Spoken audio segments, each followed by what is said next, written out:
The sky above the barren plain of Zephyria 6 was a dull, bruised gray, a permanent overcast that made the horizon vanish into haze. I trudged through the cracked terrain, my boots kicking up clouds of fine metallic dust, and tried not to think about the radiation spikes that flickered intermittently on my suit's sensors. Exploration missions were always supposed to be thrilling, a blend of discovery and protocol. But today, trudging alone across a planet that smelled faintly of ozone and metal, I was beginning to question the definition of excitement.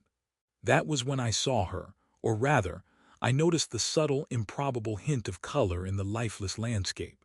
She was collapsed against a jagged outcrop, her figure small and fragile. Her skin, pale and slightly bluish, was marked with the faint glimmer of frost and dust. Her long ears drooped helplessly beside her head. At first I thought she was a decoy, a trick of light, a hallucination conjured by isolation and exhaustion. But the twitch of her fingers, a subtle rise and fall of her chest, told me she was real, and very in need of help. "Hey," I said softly, squinting against the dim light. "I'm not going to hurt you, probably." My attempt at humor seemed absurd in the icy quiet, but I couldn't stop myself. Her long ears flicked once, barely perceptible, and she made a sound like a weak, broken hum. Not quite a laugh, not quite a cry. Somewhere in between, a faint signal that she was still clinging to life. I approached cautiously, aware that any sudden move might startle her. The air was thin, filtered through my helmet systems, carrying the sharp tang of metal dust. Kneeling beside her, I assessed her condition. Minor frostbite along her fingertips and cheeks, visible signs of malnutrition, but no immediate injuries. Her eyes, when they opened slightly, were wide and luminous, the color of a pale violet sunrise, curious, fearful, and utterly exhausted. I offered her a ration bar, holding it out with a trembling hand. "Food, it's not poison," I said with a weak smile. "Promise, unless the universe is really into plot twists today." Her gaze followed the bar cautiously, ears twitching as if she were evaluating my sincerity. Slowly, hesitantly, she reached for it, gripping it with hands so fragile that I almost feared it would crumble. When she bit down, there was a small, barely audible sigh of relief. I chuckled. "See, not trying to kill you yet. That's step one in human-alien diplomacy." Helping her to her feet was another challenge. She swayed unsteadily, her long ears dragging against her shoulders, and I wrapped my arm around her for support. "Careful," I muttered. "The ground here likes to swallow people unexpectedly, not to mention my own coordination issues." She made a noise that sounded like a laugh, though it was muffled by exhaustion, and her ears twitched upward. A signal I had learned over the last few moments meant cautious acknowledgement. Together, we began moving toward a nearby ridge where the terrain was slightly more stable. The journey was slow. Every step required negotiation with jagged rocks, patches of loose dust, and faint tremors from distant geothermal activity. I found myself talking constantly, partly to maintain calm, partly to distract her, and partly to distract myself from the gnawing fear that I might not make it. "You know," I said, "I read this in a guide once. First contact with an alien is supposed to be exciting, glamorous.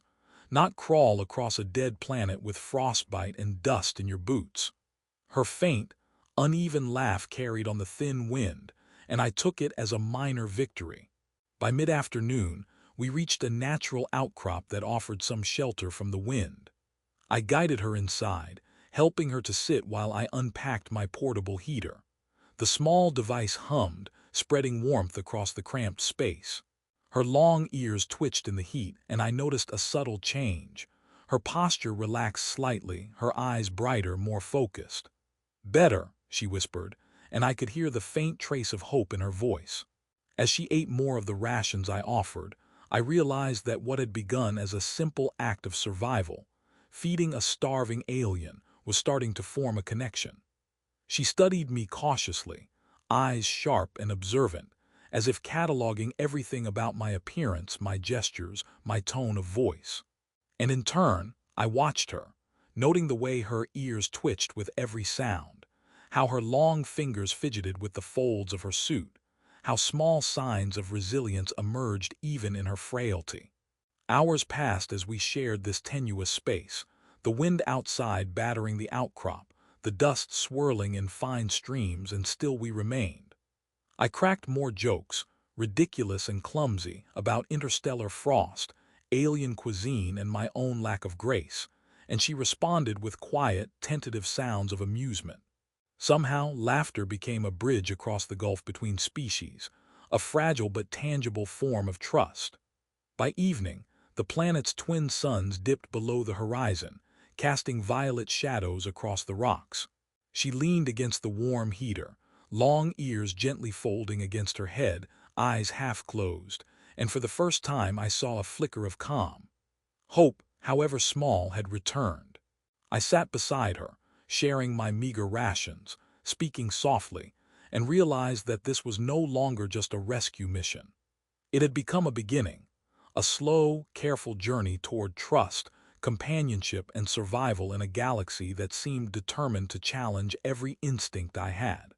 And as she looked up at me with that faint glimmer of gratitude, I knew that our story, however fragile and uncertain, had already begun. The morning air in the outcrop was crisp, carrying a faint metallic tang that stung the lungs despite the filtered mask of my suit. The alien girl stirred beside me, long ears twitching as she adjusted to consciousness, her violet eyes wide and alert. She stretched carefully, her movements fluid, almost feline, each gesture precise as if testing the limits of her regained strength. I handed her the last of my rations, muttering, "Eat up. Day 2 of surviving Zephyria 6 requires energy, courage, and possibly a little sarcasm."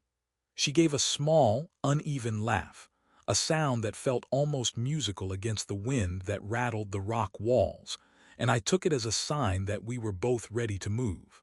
We had a destination, or at least the closest approximation of one, a narrow canyon that promised shelter from the wind and perhaps remnants of an abandoned supply depot. The trek would be treacherous, loose rock, sharp metallic dust, and the ever-present risk of tremors.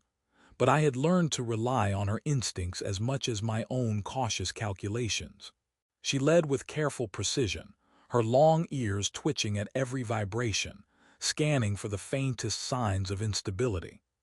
I followed, muttering occasional jokes to break the tension, pointing out rocks that might eat your boots or dust patterns that looked suspiciously like alien graffiti. She didn't laugh, but her ears flicked in amusement, and I counted that as progress. The canyon approach was slow and exhausting. Every few steps, I had to steady her as her feet slipped on the slick metal dust or grab her hand to prevent a tumble down the steep incline. Her small fingers gripped mine tightly, and I felt a strange warmth from the simple trust in that touch. It was a connection that transcended language, alien and human, survivor and savior, intertwined in mutual dependence. I joked about her choosing the scenic route through Deathtrap Canyon, and this time she let out a full, clear laugh that echoed off the canyon walls like a fragile melody in the harsh environment. As we navigated the canyon's winding path, she began to speak more.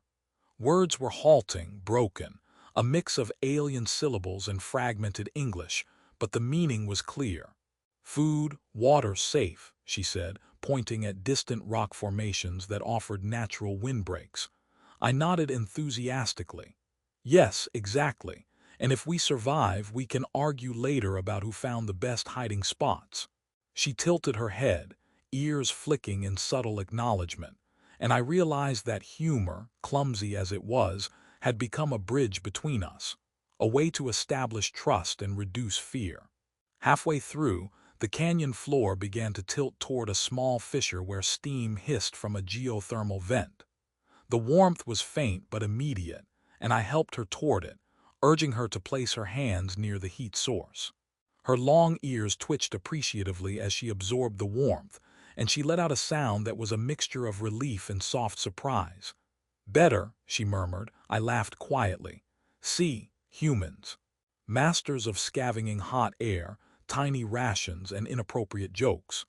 She didn't respond, but her eyes flickered, a subtle sign that she appreciated the levity.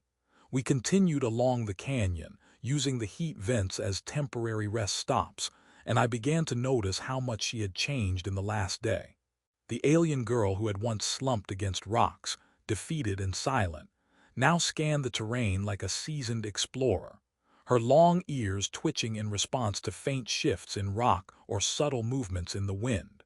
She tested small ledges, calculated distances, and even attempted to lift minor debris, her strength returning with every cautious step.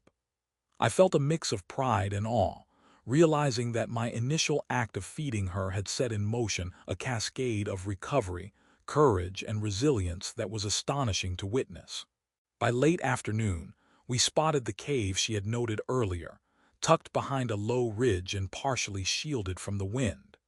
The entrance was narrow, but the faint glow of mineral deposits suggested warmth inside, and possibly the remnants of an abandoned survival unit from a long-forgotten mission. I helped her across a precarious ledge, careful to steady her weight, and she glanced at me with a small, approving nod.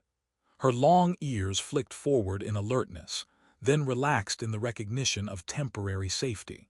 "Safe," she said simply, and the weight of the word carried more relief than any human phrase I could have offered. Inside the cave, we found patches of residual heat from the mineral deposits, and I quickly set up a portable heater, directing its warmth toward her shivering form. She lowered herself to the ground with careful grace, stretching limbs that had stiffened from cold and exertion. I handed her the remaining rations, and we sat side by side, eating quietly, the silence punctuated only by the soft hiss of the heater and the occasional joke I muttered about surviving alien deserts. She let out a faint laugh at one point, and I realized it was the first full expression of comfort and amusement I had heard from her since finding her. As the suns dipped lower, casting fractured light into the cave, I understood the depth of our developing bond. She had begun to trust me fully, no longer treating me as a stranger or a threat, and I had learned to anticipate her movements, understand her cues, and value the subtle intelligence that guided her actions.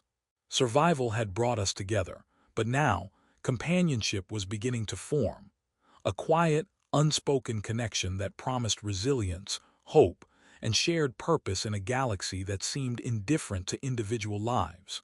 I watched her eyes follow the flickering shadows, long ears twitching in thought, and I felt a profound satisfaction. The alien girl, once hollowed by despair and hunger, was beginning to reclaim her strength, her spirit, and her curiosity.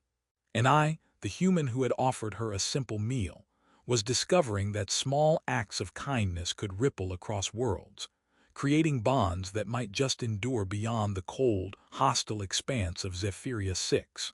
In that moment, the canyon, the wind, and the distant suns no longer felt threatening.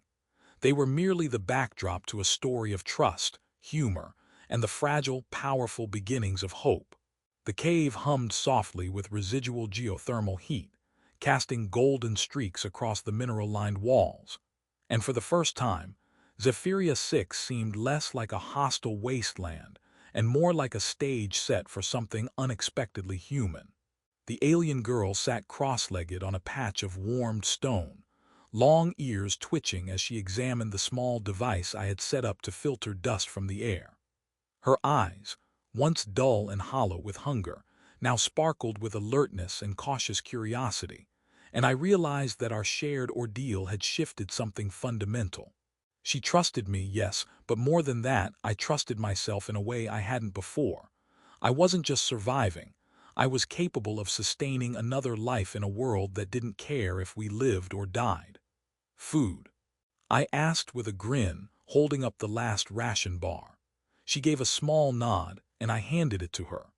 As she nibbled carefully, I noticed the subtle grace in her movements, the way her long ears flicked forward with attention, how her fingers danced across the bar with practiced precision, and how her eyes darted to mine as if measuring my sincerity.